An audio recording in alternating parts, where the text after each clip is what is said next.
If you've ever walked past the Praça da Bandeira building in São Paulo, you've felt it too, haven't you?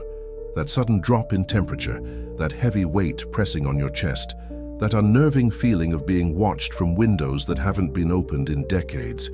Most people ignore it. They cross the street, they walk faster, they tell themselves it's just an old building. But I know better. My name is Rafael, and 3 months ago I stepped into room 303, the room they sealed after the fire. The room where 17 people died, waiting for a rescue that never came. I made it out, but something came with me. It all started because of my cousin, Marcelo. He was a night security guard there and had heard all the stories. Janitors refusing to work alone on certain floors, footsteps echoing in empty hallways, elevators stopping on the 3rd floor for no reason. He thought it was just nonsense, ghost stories to scare the newcomers. But then he found it.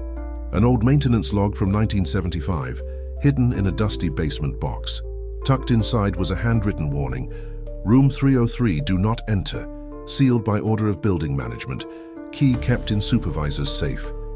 Curiosity is a disease, isn't it? We went on a Saturday night. The building was almost empty. Marcelo had the key for the restricted corridor leading to room 303.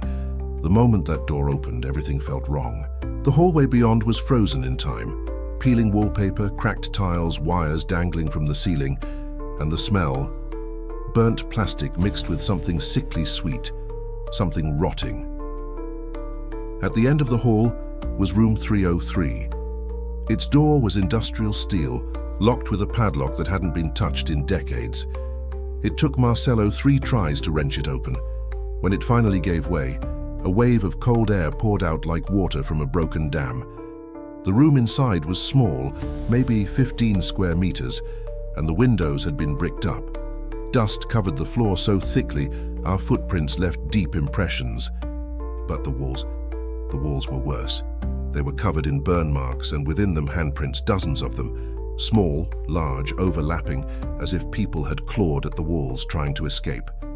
And on the largest wall, charred fingerprints spelled out 2 chilling phrases: "Help us, we're still here." My cousin's hand trembled as he picked up a water-damaged notebook from a tipped-over filing cabinet. The pages were yellow and brittle, filled with frantic, sprawling handwriting.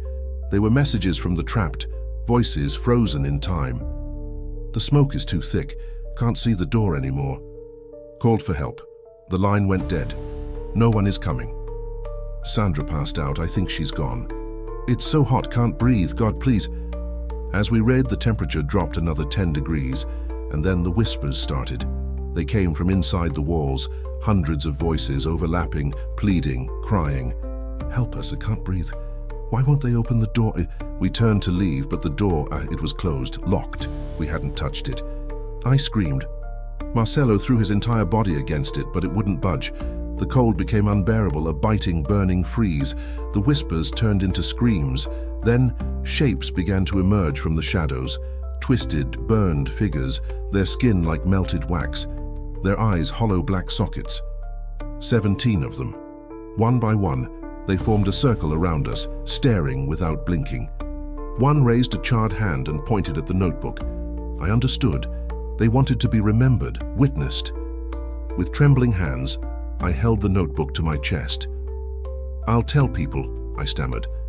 "I promise. I'll make sure they know." The figures didn't move. Marcelo whispered, "Please, let us go." For a moment, there was absolute silence.